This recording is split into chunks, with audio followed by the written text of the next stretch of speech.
Hey, welcome to the channel. My name is Matt, and today we are talking about the Bobiverse series of currently 4 books with a 5th book announced on its way. So the first 4 books in the series are, let's see if I can remember all the names: We Are Legion, We Are Bob, For We Are Many, All These Worlds, and Heaven's River.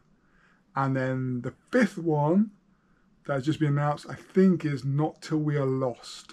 So I've listened to the first 4.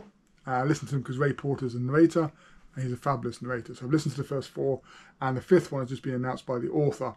And I will say about the author, what is brilliant about the author is that Dennis Taylor, and who is the author, and it's great to see someone who had a previous career now taking up writing and becoming a successful writer. And I will always remember sitting on my sofa watching Dennis Taylor in the 90s playing snooker and winning championships with his big glasses and his celebration. It was fantastic.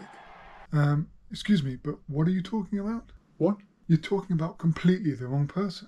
Not that Dennis Taylor. No, definitely not. The author isn't Dennis Taylor, the snooker player, but Dennis E. Taylor, a retired computer programmer. Dennis E. Taylor. Ah, that makes more sense. Do you actually do any research before recording a video? Well, I read the books. You didn't actually read it, you just listened to it. Anyway, Dennis E. Taylor, not the snooker player, the author, previous computer scientist, and has a few other hobbies as well. Thank you. So what is this series about? This series is about Bob. So we have Bob, who starts the series, and he's just sold his software company for a ridiculous sum of money, and he's now ready to enjoy a life of leisure, doing what he wants, seeing what he wants, reading what he wants, watching TV and movies. He is now a man of leisure, a man of means, and part of those means he goes and pays for having himself cryogenically frozen on death so they can revive him later when the technology exists. And unfortunately, the next day, bang, he's hit by a car and his life's over. But fortunately, he signed all the documents, so they freeze his brain. Unfortunately, 100 years later, he is revived. But it's not quite as he imagined. He no longer has a body. They've only managed to revive his mind and his thoughts and his memories and who he was, maybe. But times have moved on, and he is no longer has any rights because he's not seen as a person. He's now just a program on a computer. He's just a machine. And they are trying to create von Neumann probes they send in space, and they can explore the galaxy, and they can clone and reproduce themselves and spread further and further and further over the universe, and generally explore it and see what is suitable for humanity. And there's several nations on Earth trying to create these probes to get them out, and Bob is one of these being created to try and send them out for one of these countries. Though they're not quite the countries we recognise now, because a lot has happened in 100 years. And it'll be explained in the book. I'm not going to explain it now. So anyway, so he has no rights. He is part of the computer program. But he needs to get off Earth as a von Neumann probe. And actually, it turns out it's probably safer off Earth than it is on Earth, or so he thinks at the time. And he managed to escape. And this is all in the blurb, so I'm not spoiling anything. And head out to the stars and explore the universe.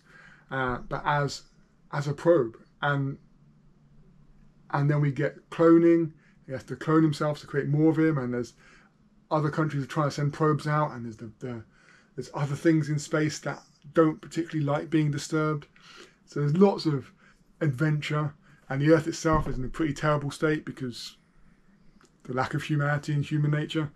But what this book does is there's a lot of actually surprising amount of science, and there's a good amount of humour in it, and there's a lot of, if you like books that hark back to popular references, and we get no end of popular references, especially from like the sci-fi genre field. So if you're into sci-fi, you'll get no end of popular references that come back into this series as a whole, not just the first book, but in the series.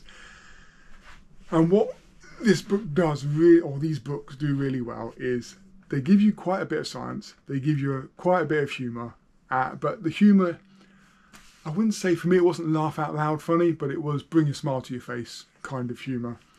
And it tells the story, it tells how it develops, and over the series we get a broadening and expansion of the universe we see and the number of Bobs within it as he clones himself.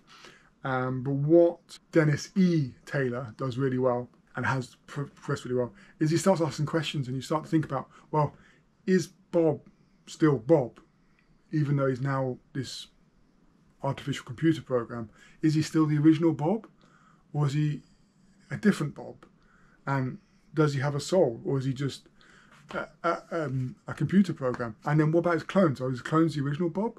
Are they a new Bob? Does it matter? Who are they? What are they? You can explore that in your own free will, if such a thing exists within the books. And you know, we come across other races. We have Earth kind of imploding and trying to save humanity. So there's so much going on in these books. Well, I really love the way the cloning is done and how we get what they call clonal drift. So the clones aren't perfectly identical. They vary slightly from clone to clone, which is a wonderful dynamic and builds in the stories and builds in the series as well. So you get a bigger range of characters within that, all from the original, but you still get a change of characters and changing characters within the storyline, which works really well and gives a nice storyline and twists that you can therefore do on who is Bob and what is Bob's mission and how the best to approach that and how best to solve that and how best to be part of society. And if you are really technologically advanced and you interfere with other species, is that the right thing to do? Or, talking about popular culture, do we have to imply the prime directive and we shouldn't interfere at all? Questions to be asked. So what this does really well is hopefully it'll bring a smile to your face. Hopefully it'll give you some science you enjoy. Hopefully it'll give you some philosophical questions to think about and ponder. And it's just a fun, great story. The first three were really fun. I thoroughly enjoyed them. The fourth one was longer, and I don't think it needed to be longer. To me, it needed to be cut down a bit and a bit shorter and a bit faster paced. There seemed to be a lot of repetition in the fourth one. Didn't thoroughly enjoy that. I'm looking forward to the fifth one. I may not pick up straight away, but I'm looking forward to the fifth one just to see where we develop this storyline and how we continue with the Bobiverse in general. So that's what I think I want to say about the Bobiverse. It's worth picking up if you like sci-fi, if you like a bit of humorous sci-fi. As I said, to me it's not laugh out loud funny sci-fi, but it is humorous. Hopefully bring a smile to your face, and I hope you enjoy it if you do pick it up. As I say, there's a fifth book on the way. I don't think there's a date set for that, but I believe it is now written, so that is quite exciting. But that is all for this video. So thank you for watching. If you enjoyed this video, please do like, comment, subscribe, and I'll see you in the next one. Bye.